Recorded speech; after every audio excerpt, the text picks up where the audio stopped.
السلام عليكم ورحمة الله وبركاته.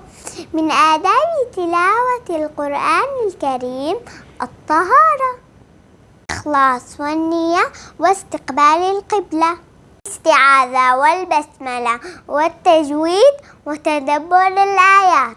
أعوذ بالله من الشيطان الرجيم. بسم الله الرحمن الرحيم.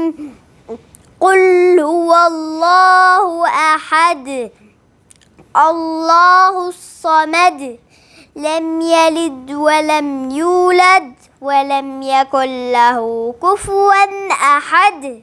قال رسول الله صلى الله عليه وسلم: من قرأ حرفا من كتاب الله فله به حسنة، والحسنة بعشر أمثالها. اللهم وفقني لحفظ القرآن، ثبته في قلبي مع الإيمان، واجعلهما زينة حياتي يا رحمن.